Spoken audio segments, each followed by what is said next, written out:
Good morning. Welcome to today's genealogy program. Today is April 6th, 2024. I'm Jessica Ashton from the Royal Gorge Regional Museum and History Center, and we're coming to you from City Hall in Canyon City.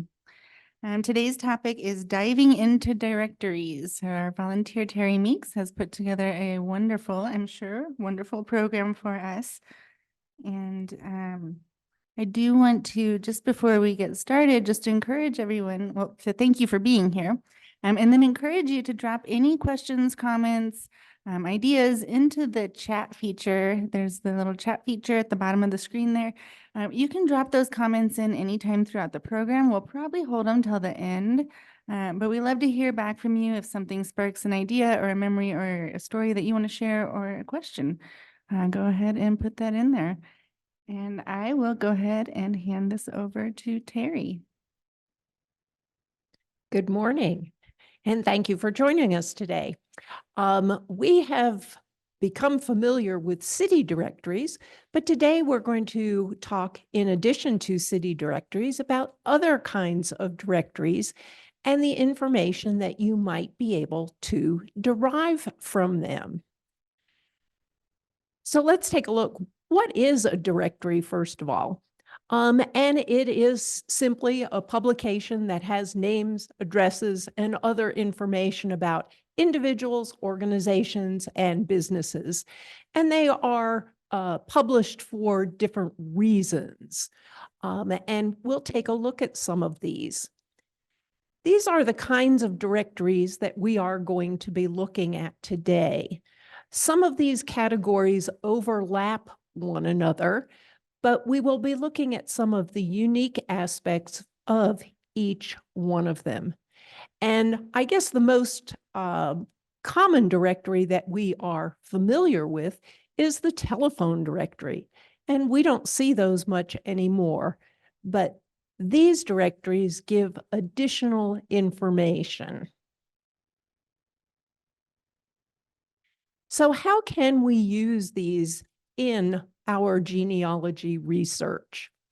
One of the most important factors is that the information in these fill in those census years, whether it is the 10-year gap between censuses, or in the case of the missing 1890 census, these directories might cover a 20-year span and help you to figure out where your people were. Did they move? Did they die during that time? So it can give you that additional information. Were there other family members with perhaps different surnames that were living at the same address? Or if it was an apartment building where there might have been 2, 3, or even 100 families, were there other relatives, or was everyone a stranger, just a neighbor, or were there intermarriages perhaps? So they do provide the addresses, occupations, and employers, but there's also additional information in them. In an advertisement, you might find a picture. You're going to find perhaps a list of products that might help clarify the occupation that one of your people might have had. Schools, churches, and organizations. What schools did they attend? What churches did they attend? What organizations did they perhaps participate in?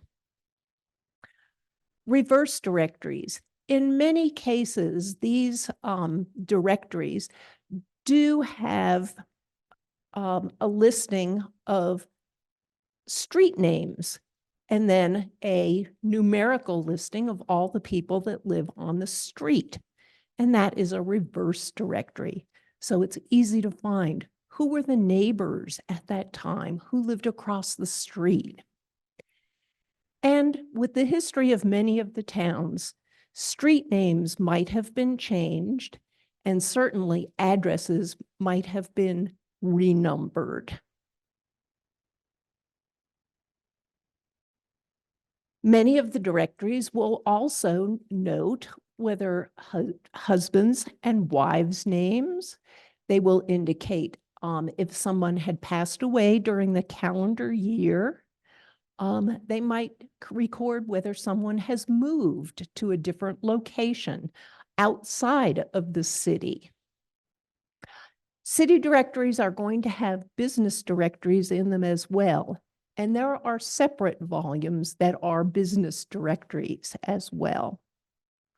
Maps, the types of government and the representatives in those government offices. They're all things that might be included in a city directory. In any case, they are probably going to add to your ancestors' story and hopefully provide some additional depth.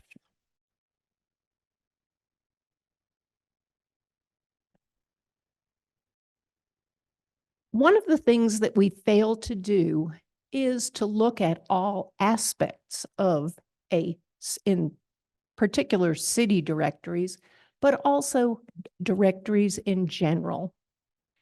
You need to take the time to read the preface to find out what is exactly contained in the directory. How much information is there? We tend to look for our person's names. And once we find those and we confirm their address and perhaps their occupation, we fail to look further. So you want to scan the table of contents. Here again, you're going to see the organization of the directory. It's important to read the abbreviations. Most, especially city directories and business directories, are single line entries. So to condense the information, they rely heavily on abbreviations. So it is good to know exactly what those abbreviations mean. There might be historical information about the formation of the town or the city that you'll want to read because some of your people may have had influence in that. They will also frequently have listings of officers within the community, who was in charge of the police department, the fire department, and they might even go so far as to talk about who is a city clerk, who worked in such and such an office. So look at that historical information as well. And the bottom line is to think about all the possible ways that your family might be included in a city directory other than just the simple alphabetical listing of names.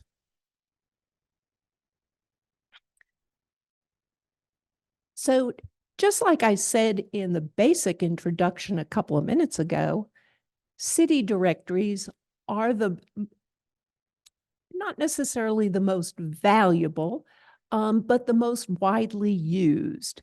And these are the reasons that we use them, because they can substitute for the censuses, and they will give us that basic information that we are looking for. Let's take a brief look at the history of city directories.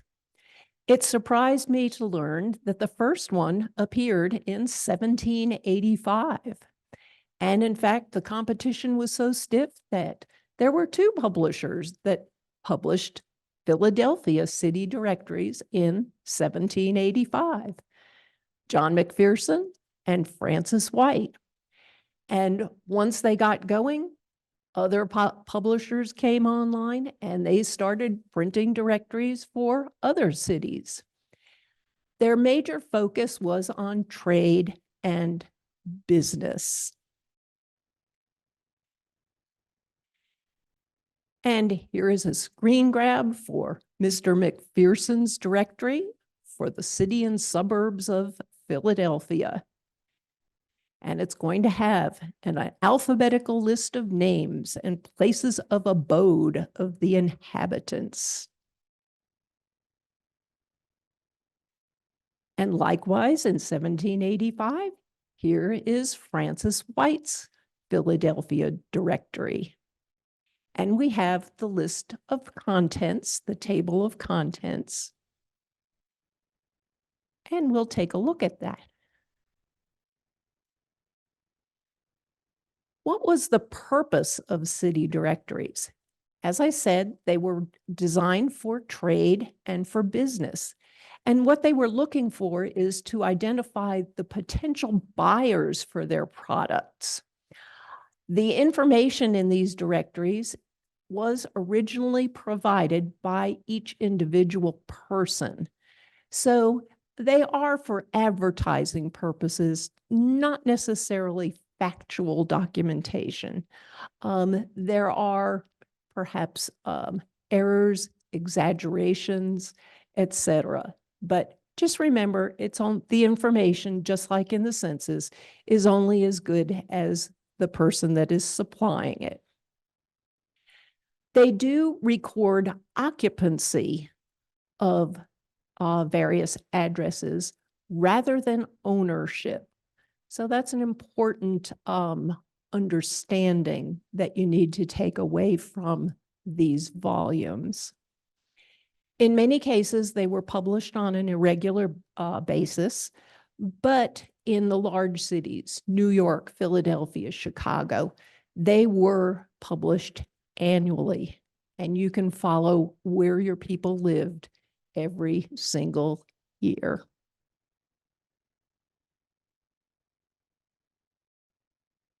When directories first got started, they relied on questionnaires.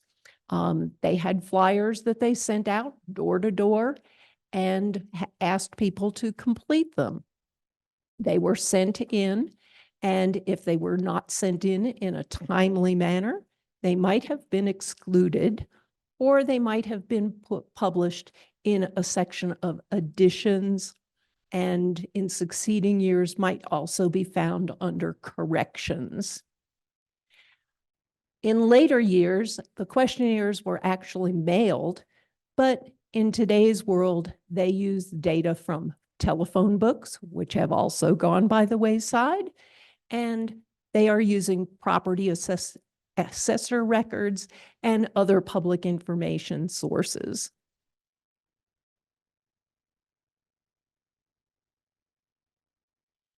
So here is a simple listing from Mr. White's 1785 directory.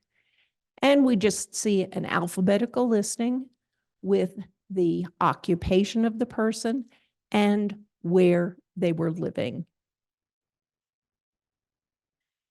And it's interesting to note that some people are gentlemen or gentlewomen, as well as the various occupations.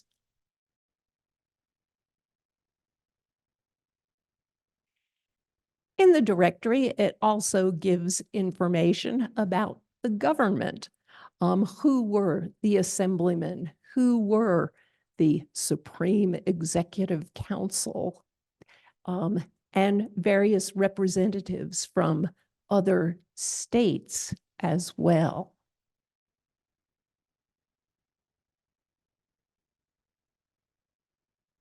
The rates of porterage, how much it cost to transport, to quote unquote truck or convey different products from one part of the city to another part of the city. And you'll notice this is 1785, so we are still using the British monetary equivalents. We are using farthings, denarius, and quid.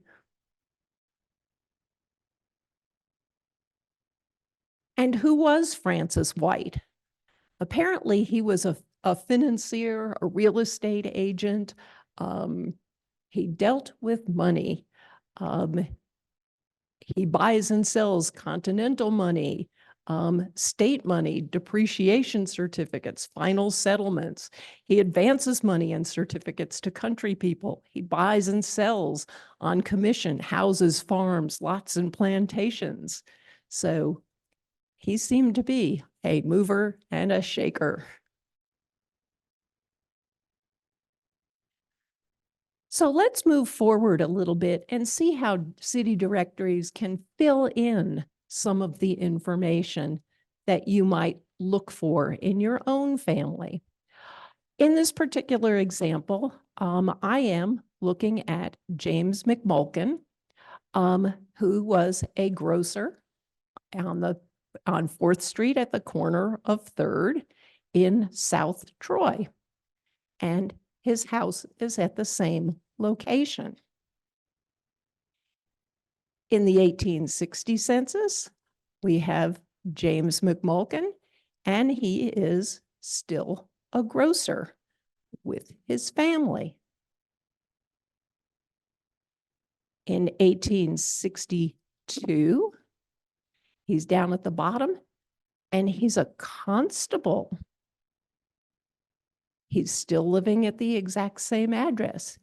And I must also point out that on the actual early censuses, they don't give the actual address in some cases.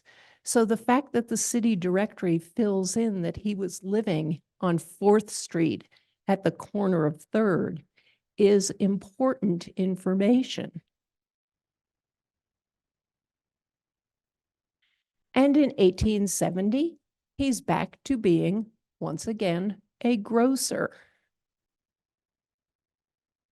So I never would have known that he had served as a constable for some period of time without having investigated the city directories.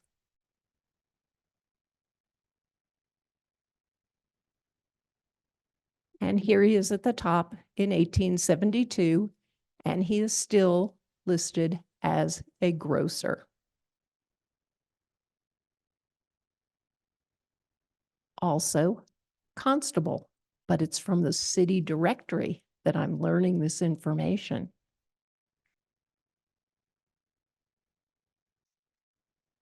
You can also get the marital status and death information for various folks. We see that Israel LaPlante died on December 17th of 1912. We see that Emily LaPlante is the widow of Clifford. We see also that Emma LaPlante, Joseph LaPlante, and Rose LaPlante are all living at the same address. It would take census information to give us more information as to whether they are parents, siblings, etc. But we see also that Edith boards at 220 Congress Street. Wilbert is a laundryman, and his house is at 220 Congress Street. Wilbert M. is at 220 Congress Street. So we can see that there are people of the same name living there, and we need to check with the census to verify the relationships. Did people move in the intervening years? Here, Joseph M. Kuhn has moved to Buffalo within the last year. Nathan Coonrad has moved to Wynenskill, other areas outside of the Troy, New York city directory. We also see companies, and we see that William and David Kuhn are the Kuhn brothers and what their occupation was. We see the back colored page J.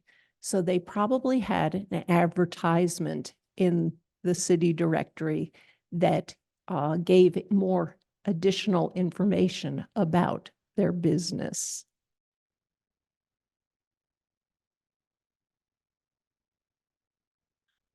Looking to the back of a city directory, you might also find listings for schools, churches, various societies within a community. In this particular case, we have 1912 Gadsden, Alabama, a segregated city, so that we see that the churches are listed by those that were attended by whites versus those that are attended by colored folk. We also see for each one of these churches who the pastor is. So if there's a pastor in your family background, a minister of some sort, in a community, if it's a larger community that had multiple churches, it might be the additional information in a city directory that will allow you to know exactly which church your ancestor was a part of.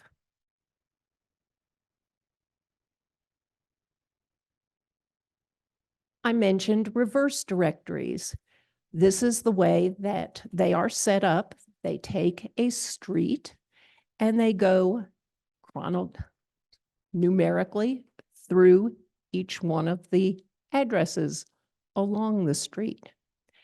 And I apologize because I did not read the preface to find out what these abbreviations at the end of each entry refer to. You might also find a photo of your ancestor in an advertisement in the directory. And it's funny that this is a advertisement for a restaurant, but the picture makes him look more like a railroad conductor than a restaurant owner.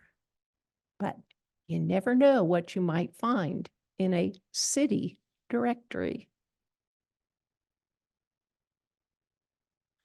By the same token, in a similar format, there are county directories for smaller areas. And the information that is provided in these county directories does depend heavily on the size of the county. So we will take a look.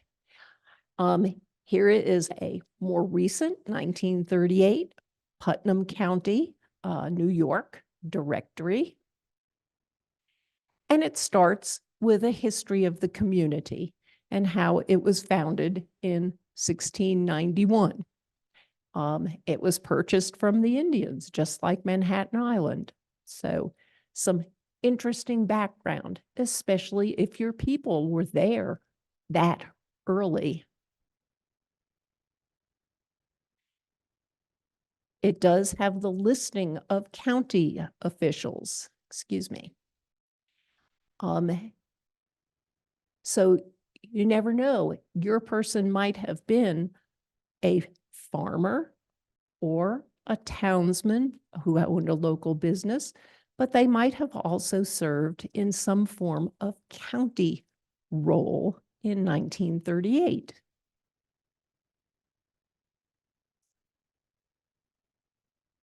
The directory also has a history of the various societies and associations that were in the county.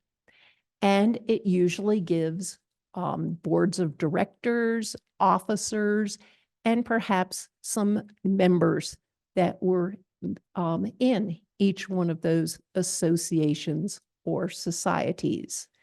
So if your people participated in some form of association, check there as well.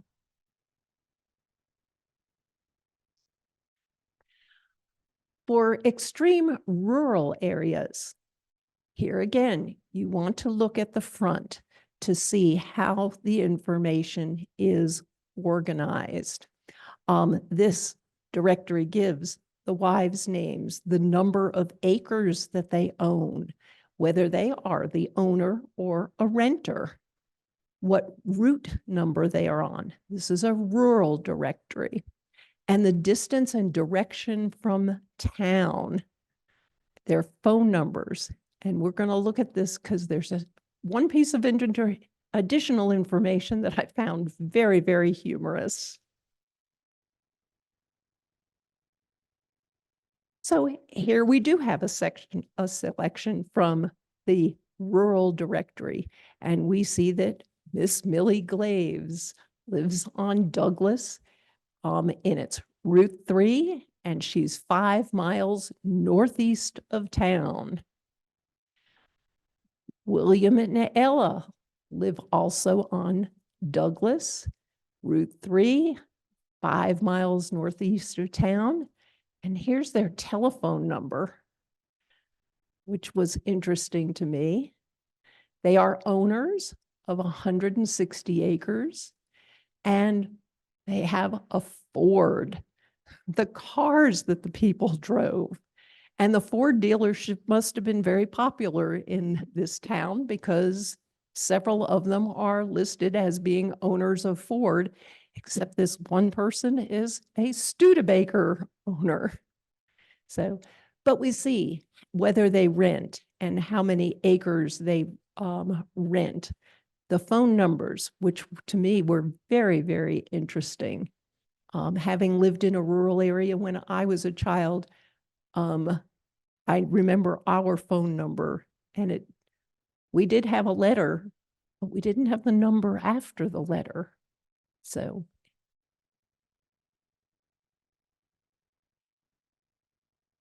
here is a directory for Posey County. And this is from 1850, so an early directory.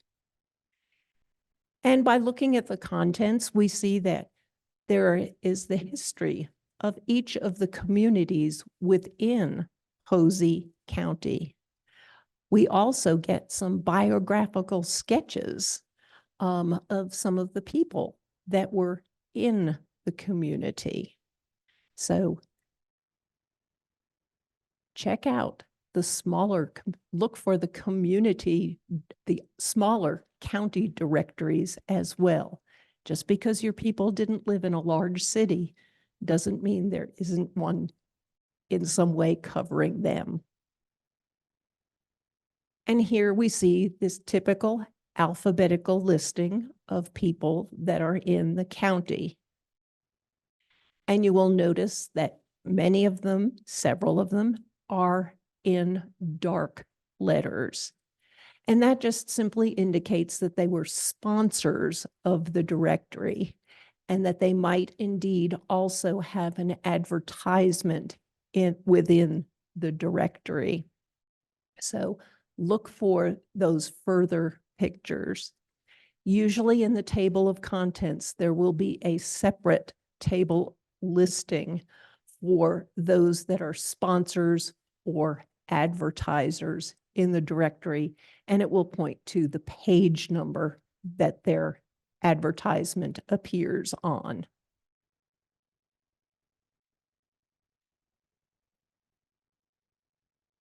Business directories.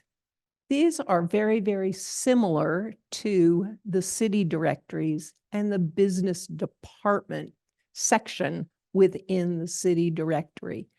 But in some cases, they are independent directories they are independent from the city directories and published independently. They give the addresses of the businesses, the various occupations, and perhaps the employers and employees. They do contain advertisements, and they might include a gazetteer, which provides additional city town information, formation of towns. So here is the cover page for a New Jersey business directory.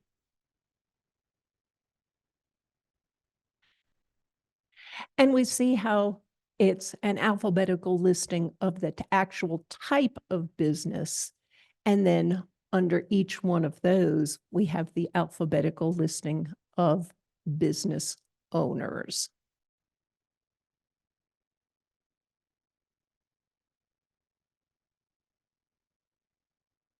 So looking at the 1850 census, we might find that George Archer is a machinist, that Josiah Hackett is a hotel keeper, and that Edward Robbins is a stone cutter. But in looking at the city directory, we see that George Archer, what kind of machinist is he? He makes woolen machinery, hand and slide lathes, all types of screws. So it's interesting, we get additional information. Mr. Hackett, he was a hotel keeper.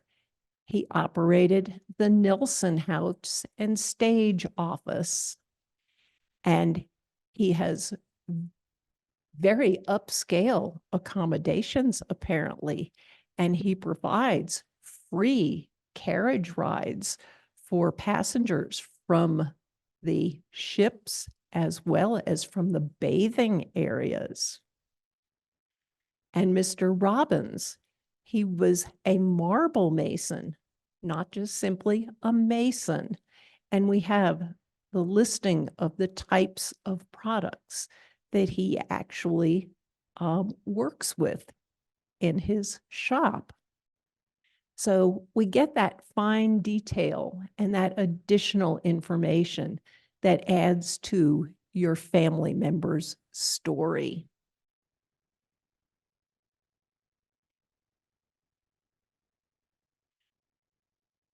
We also see various other county type information, what streets and the proprietors along those streets.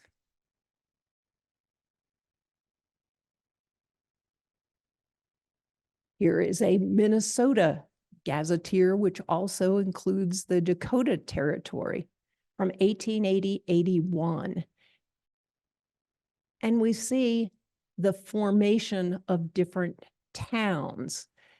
They are simply a station on the St. Paul, Minneapolis, and I don't know what the second M stood for. I tried to find that.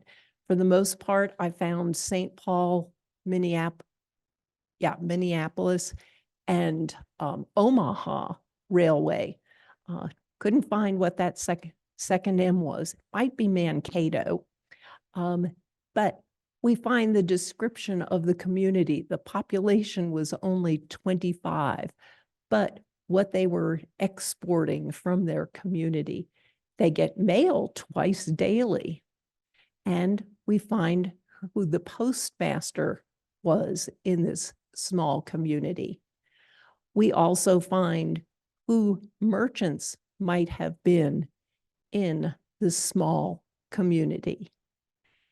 And St. Leo is just now getting started. They have just established a post office. So they're a brand new community, just developing.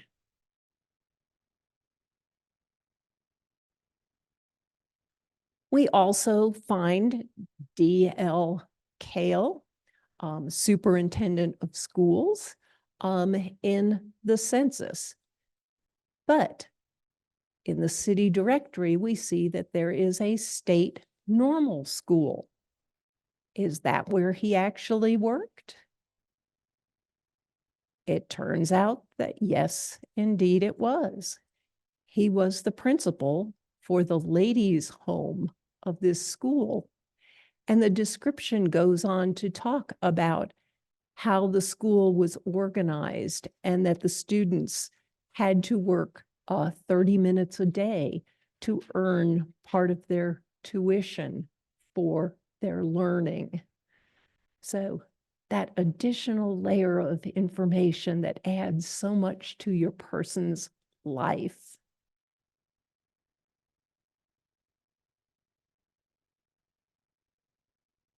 We also have alumni directories from various schools, whether they be high schools, colleges, trade schools.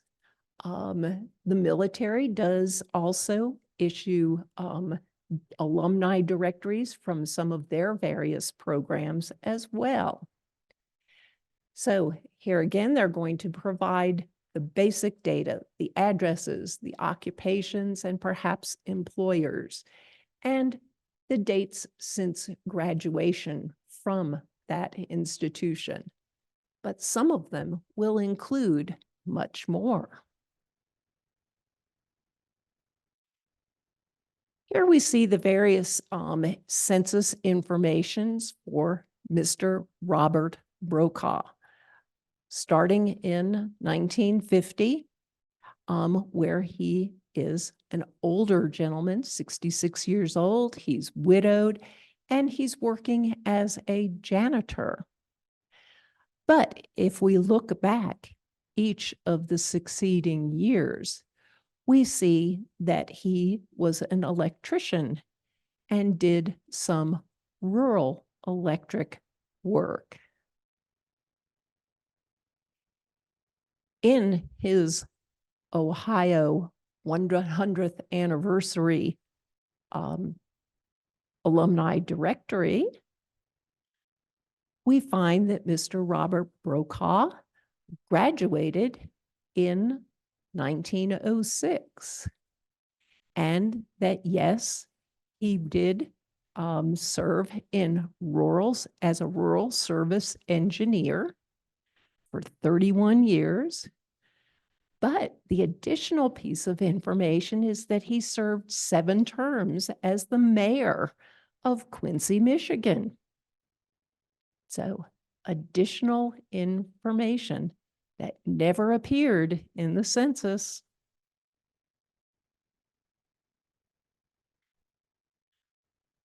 Goucher College in Baltimore. This is a women's college. This directory happens to come from 1915. And we see the listing of some of the women that graduated in the classes of 1892 and 1893. Who the president of the class was in those years, as well as the secretary. And we see some additional information. This is really good information because we're filling in that 1880 to 1900 gap. In taking a closer look, we find that Anna Cole in 1940, she is a public school teacher. But if we get her alumni directory, we realize that she got a master's degree from Goucher College in 1894. She was at Bryn Mawr College in 95, 96. She was a student at the Sorbonne in 94, 95. She was a tutor prior to that, and she wound up at the University of Chicago in those intervening years of 1903 and 4. And unfortunately, these are not listed in a chronological order, but if you create that information, you do see the amplification of her career in the Romance languages. There are even current directories. They are currently still being published. And they give the listings for current people as well as those that from the first graduating class, where they are current. Here again, providing that the person has maintained a relationship with the Alumni Association and has been in communication with the school.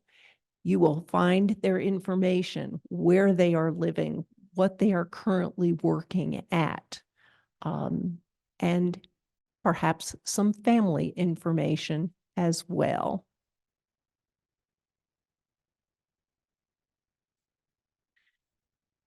There are many types of biographical directories.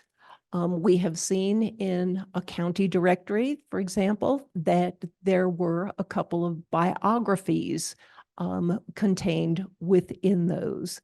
And these give varying levels of detail about the people contained in them. In many cases, they may be specific as far as occupation is concerned, or they may be general.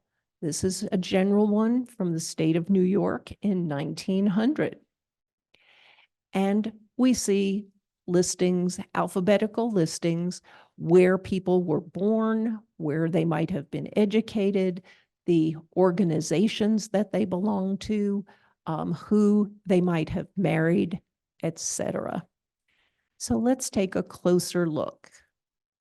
We have Mr. William Peters, and he is an importer in the census.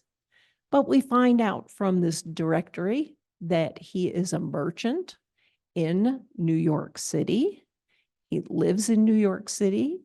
He was born in New York City in 1850, where he was educated, that he is married. And we see all of the memberships that he has, and the various clubs that he is a member of. So little clues that help you to look, especially when they're a trustee or director of something. He's a president of the Tartar Chemical Company. So what's that relationship to someone who is an importer? So questions to follow up on in your research.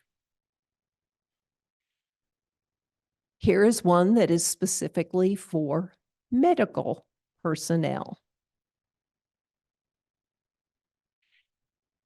And especially if your people were living in the late 17 and early 1800s, prior to detailed census information, these may provide valuable information for you in their lifetimes.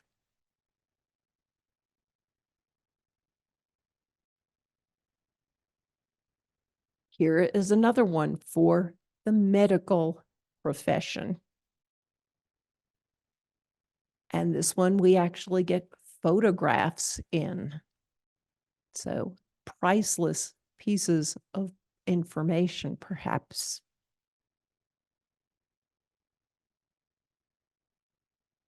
Law biographical dictionaries. And this one is specifically just from Yale. And we get biographies of various attorneys and the cases who were graduates from Yale, and the cases and other information, the courts that they might have served on. There are some also, this one is published in 1910, but there are some also that deal with specific years. This one is for the classes of 1868 to 72 for the Sheffield Scientific School. And it is for members of those classes. And the asterisk indicates that the people have died. But there's general information at the beginning, but there are also specific biographies for each of the people listed. After graduation, he was engaged in civil engineering and railroad building. So we see some of the various occupations that these people had. An agent of the Lehigh Valley Railroad in Mississippi, who he married, when he passed away. So just like we have seen in these biographical directories, there are also occupational directories, just like for the physicians and the lawyers. But there are directories for other people as well. Here we get California physicians and surgeons and the advertising, are you someone from the Hatteroth family? Are you someone from the Fleischman family? Did someone in your family work for Goodyear? And perhaps be part of this information. Essentially, this is just a listing, almost like a telephone directory of names. These are people, all medical professionals from San Francisco. But was someone in your family a gunsmith? The authors scanned newspaper information, city directories, censuses, to collate all that information and to present that in this book. So we see people that are involved in the trade in, for example, Pennsylvania as early as 1777. And he apparently put an advertisement into an evening newspaper. So we know that he was in the gunsmith occupation. So what's so interesting about this is that these are very early records, in many cases prior to detailed information found in census records. A carriage directory was someone in your family associated with the carriage business. And we see different manufacturers that supplied parts for carriages and wagons. And we see the listing of carriage and wagon makers. This is for the District of Columbia, but this page is for the state of Delaware. So it does cover most of the states.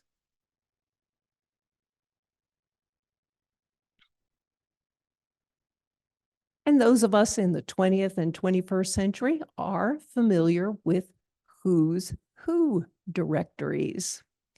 And there are some general who's who directories, as well as those for specific professions.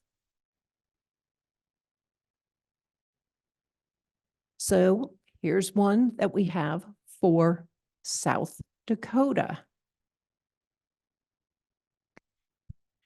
And we have a photograph of Mr. Ashley. And we see that he was an Episcopal missionary. And he was from Europe, came from England and Bio, Michigan.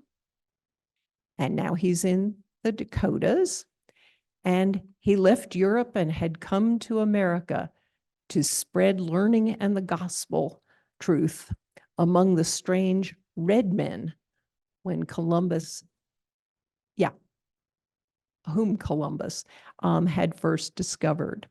So we get these biographies with comments from other poetic comments from other people about the work that they are performing. For the specific occupations, we have who's who in engineering. And we have the alphabetical listing that gives their education experience as well as additional information about their lives, who they married, the companies that they worked for, the years that they were working in various fields and various companies, and what their accomplishments might have been. Oops. So where do we find all of this information? There are many directories on Ancestry.com and in FamilySearch.org. Chronicling America, which is the Library of Congress website, also does have city directories. For those that are specific volumes in other than city directories, but biographical directories, archive.org and Google Books are other sources for these. Many of them for archive.org and Google Books have previews or allow you to actually read the volume, especially on older volumes. In looking at archive.org very, very recently, I have seen that they only allow previews for maybe about the first 3 pages. I don't know whether they have changed their philosophy. In previous ones, I have been able to read entire volumes, have been able to do searches in entire volumes. And I tried to determine whether it was more recent publications that they were restricting access to. You can sign up for a membership. I do not know whether, I think in some cases it does cost to be able to read, but in other cases it is still free to read the volumes. Little proviso about archive.org at the moment. So many larger city libraries, I know, for example, Rochester, New York, they have digitized their city directories and they are online. You can actually do a Rochester, New York city directory search directly from Google and access them. The New York Public Library has done a similar thing, and you can see individual volumes for their city directories. Local libraries, archives, and history centers.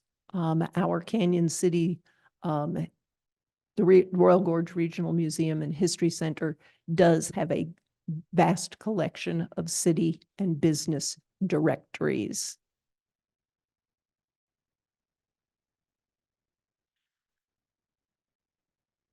So I don't want you to walk away without thinking about looking at directories. We do tend to look at city directories and we do tend to look for the names, but there is so much more in these. It does take a lot more time to investigate all of these different aspects that may be apparent in a city directory or another type of directory, but they are worth their weight in gold.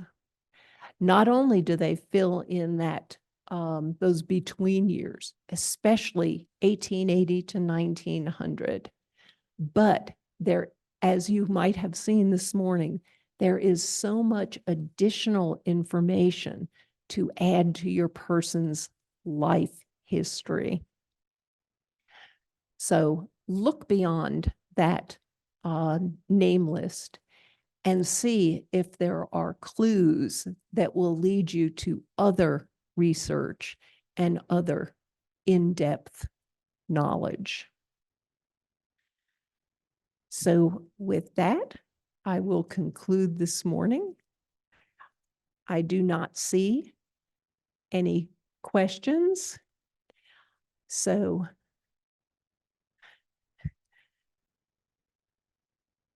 I will turn it back to Jessica. Thank you. Thank you everyone for joining us. Just a quick few announcements before we wrap up. So coming up April 18th, we've got, well, every month we are on KRLN's morning line. So it's the third Thursday of the month at 8:30 a.m. So that's 1400 KRLN. And so this month is April 18th. That'll be on Early Settlers to Canyon City. So that should be pretty interesting. April 24th, we have our monthly community coffee. And I want to note that this is now getting moved to Wednesdays for our summer hours for that. So April 24th, that'll be on the oil fields of the area. And then April 27th, we have our kids' junior paleontology program coming up. It's a really fun event. Space is limited. It's a free program for kids age 6 to 13. And so if you have any kids in your life and know anybody that might be interested, let them know. It will fill up fast. You can access that by going to canyoncity.org/museum. Click on our calendar on April 27th. And it's going to prompt you to set up an account with the city. It's really easy to do. I just did a test run with it yesterday. So don't let that worry you, but it's really easy. And get signed up there. So thank you so much. We hope to see you next time. And I will note that next time our program will be on delayed birth certificates. And we'll go back to our regular schedule of second Saturdays, May 11th. Hope to see you there.